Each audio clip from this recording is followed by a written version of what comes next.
Hello everyone, welcome back. Welcome to another edition of my videos.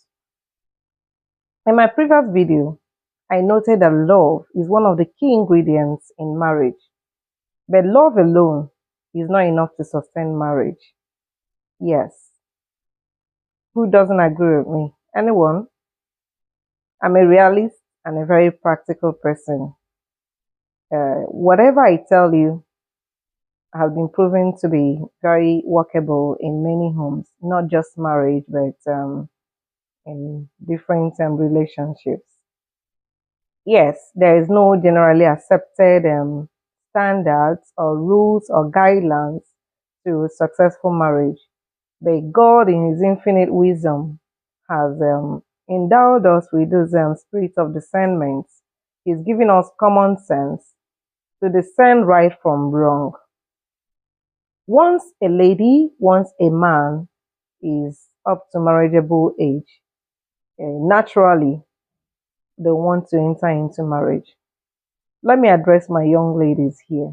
First off, please and please do not allow anyone to pressure you into marriage for whatever reason when personally you're not ready for it. No matter the enticement, no matter the attractions, as far as you're not mentally, physically, and spiritually ready to enter into marriage, don't ever go into the marriage for whatever, in under whatever guise. Please, I'm begging you. And there are many reasons why I say it so. It's no longer a hidden thing that we're having breakups in marriages here and there. Everyday news of broken homes, failed marriages, failed relationships spring up, even very rampant on social media. Please, I would like you to listen to this carefully before you walk down the aisle with any man or any lady that you're planning to spend the rest of your life with. Once before, this is for the ladies now. Yes, I know before you even accept a proposal from someone, there must have been a relationship, there must have been attractions, and you must love the person. If there is no iota of love, I doubt if you'll even listen to the person in the first place, even when you're being pressured into it. If there is no attraction whatsoever, you wouldn't allow that proposal to come to you the second time, except the underaged, those that their parents feel the only way for them to get away from poverty is by bequeathing their underage daughters to very rich people. This is a matter for another day. Let me just focus on our spinsters and our bachelors that are ready to get married. First off, I know you must have your personal imaginations, the personal things you've listed out you want in a man or you want in a woman, and that's where I want to focus on. Whatever it is you've listed out as what you want in someone, let me advise you, please and please don't ever base your judgment on physical attractions or physical attributes. Those things are ephemeral, they fade away. When those things are no longer there, will that your marriage still stand the test of time? Look beyond the physical. Please, I'm begging you. As an advocate of family values, I always tell people, my fellow mothers, I'm very, very vocal. I'm very, very, very big on intentional parenting because of what is happening in the society today. And intentional parenting starts even before you get married. I tell people that, and some people think I don't know what I'm doing or what I'm saying when I say that. Before ever something comes into existence, you must have imagined it. You imagine, you plan and work towards it. Now, before you walk down that aisle, what are your married goals? This is where it starts. What are your married goals? What kind of family do you envisage to have? What kind of children do you intend to raise? These are the very key pertinent questions you need to sit yourself down, ask yourself. If you're very, very intentional about marriage, the kind of family you want to raise, it starts even before you get married. It starts by the choice of partner you finally end up with. On the intentional parenting I talk about, I tell people, yes, everyone hopes on God. Once I get married, God will bless me with my children. I'll train them and very beautiful dream. But are you working towards that dream? As a young lady, please listen to me, hear me out. You love him, he loves you. Beautiful. But that's just on the surface. What kind of family does he come from? What character does he portray? What qualities does he possess? What qualities does she possess? What's he doing? What are his goals? Career goals, business goals, marriage goals? Do they align with yours? He has money, yes. This is a very, very, very big mistake, terrible mistake young ladies of these days make, all because of money. Yes, he has money. What else? Let me just go and enjoy his money. My dear sister, you'll be walking into your grave with your both eyes wide open. Please look beyond that. If you're not mentally, physically, and spiritually ready to go into marriage, abort mission. I remember during the marriage courses, the kind of things they were teaching us initially, as new entrants, we're going for marriage courses, and those things were like telltales to us. But when the real deal starts, when marriage happens, that's when we realize that what those things really meant a lot. Remember that marriage, the marriage institution, is a sacred institution that requires your dedication. It is an institution that should be respected for what it is. It's the only institution God Himself instituted. It's something you have to be very intentional before going into marriage. You have to be very intentional. I wouldn't know the kind of advice you've gotten. I wouldn't know who has been talking to you. I wouldn't know your own opinion or what you envisage or what you think marriage is. But hear it from me now that marriage requires dedication. The institution of marriage is very sacred. Look beyond what you're seeing on social media and what is happening around you. But if you really, in earnest, want to have a very good, responsible family that attracts that blessing that is written in the Bible, he who finds a wife finds a good thing and obtains favor from God. Please listen carefully. Do not walk into that marriage simply because your mates are all getting married, simply because he has money, simply because she's beautiful, she's well endowed. When those things are no longer there, would that marriage stand the test of time? Beautiful lady, fine, well endowed. Is that all there is? What happens next? What kind of children is she going to raise for you? What kind of children will she bear for you? Does she have all it takes to raise a godly family? Is she mentally mature to raise children? You cannot give what you don't have. It's not just a saying, it's a fact. You can't give what you don't have. You have to carefully think this through. You have to be mentally, physically, and spiritually ready to start a family. If your married goal is to raise a responsible family, listen to me.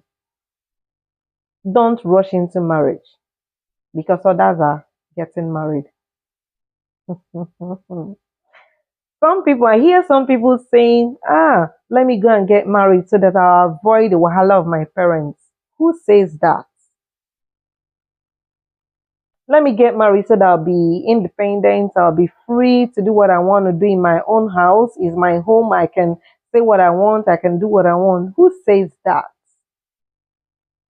In reality, marriage is not all bed of roses. Marriage requires commitment. It requires dedication. It takes a lot. It requires your time. You have to put in a lot of work in order for you to get a very beautiful and sweet outfit. Young man, our odogus, please, please, do not take someone's daughter in marriage simply because you believe she's beautiful. Ah, yes, yeah, I can control her. No, no, no, no. Marriage is all about understanding, mutual respect. If you know you're taking that girl just to drop her in her home, whenever key decisions concerning the family is being taken, you don't carry her along. Please and please, I beg in the name of God, leave her alone. If her opinion will not matter in that marriage, leave her alone.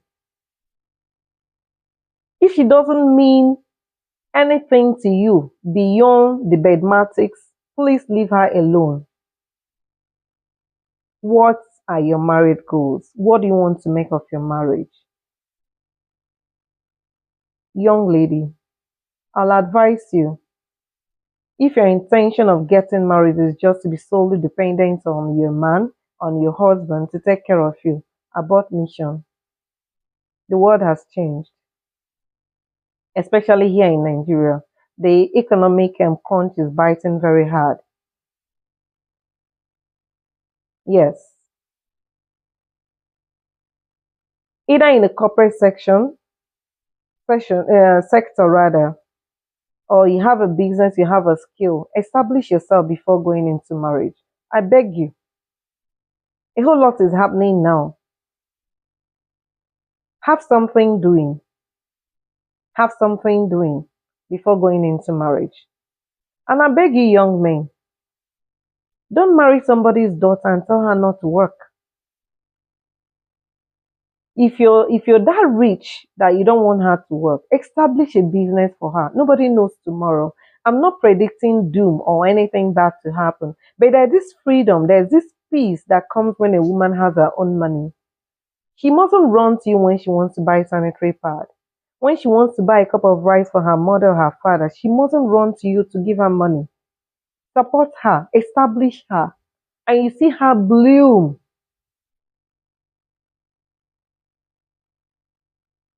Young man, if you don't have anything tangible doing, please avoid marriage for now. It takes a whole lot.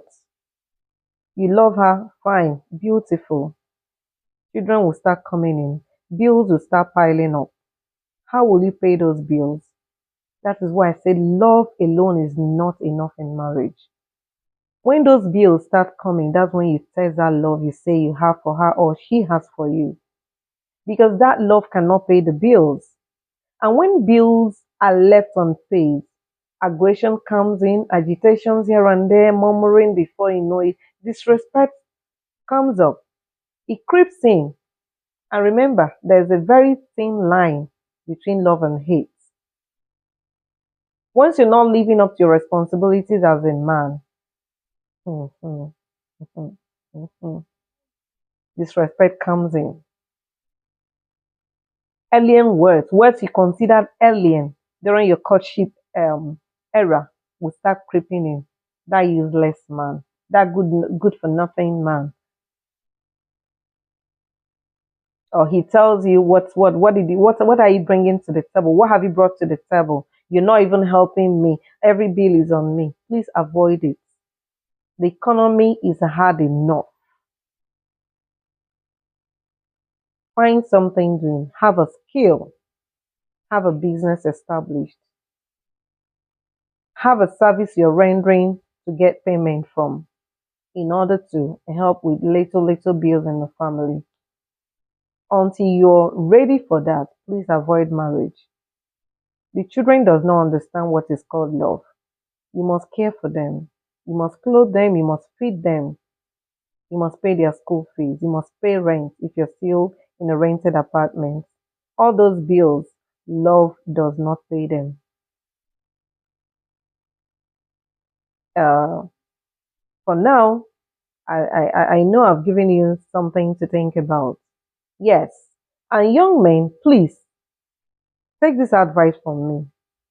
Take it from me as if your own sister is talking to you. If your wife is richer than you, or there's something, she's established, or she's working or whatever, but she's more financially stable than you, and during courtship she's the one urging you on for the marriage to happen, pushing you, I love you, this, that. Please be very cautious, be very careful, be very, very careful, be very, very careful. You must be financially up and doing before you go into marriage, if your marriage must last. Yes, I said it and I have my reasons. I'm a realist. I don't paint words to be so sweet. Then when the reality sets in, is not the way it is. No. Marriage is a sacred institution and must be kept sacred. Marriage is not what you rush into. You leave your husband, your legs are still out there. If you cannot be faithful to your husband, don't marry him. That particular man you cannot be faithful to, don't attempt marrying him. Because time will come when your loyalty will be tested. These days, young men don't. I think let me not make it a gender-based thing. It's both ways. These days, people, the way and manner people commonize marriage, the people desecrate the institution of marriage is very alarming. And that is why you see a whole lot of couples suffering. Because infidelity brings about curse. Yes, it brings about curse. It brings a curse upon families. You're married, you took a vow before the altar of God, and you're desecrating your holy matrimony, and you still want to get that blessing God promised you, that he who finds a wife finds a good thing and obtains favor from God. It doesn't happen. It doesn't work that way. You're a woman, you're a lady, you're going into marriage with ulterior motive. Tomorrow, you meet another man, you feel he's better or maybe well financially positioned than your husband. You go to sleep with him. I'm sorry for you. So please, before you say I do, think about what I've said. Note the key things, the key ingredients that make up, that spice marriage. I never say it is a bed of roses, remember. If you cannot respect him enough to marry him, don't go there. Guys, if you cannot respect her opinion in key decision taking in matters concerning the family, don't near her. Openness should be your watchword. Marry somebody you should be very vulnerable with. You should be open with and see how things work out. Very beautiful. I wish you all the very best in your quest to find your right partner, your life partner, and I pray that God guides you. In my next video, I'll talk about something very topical and very, very important. See you. If you're yet to subscribe to my channel, please do so right now.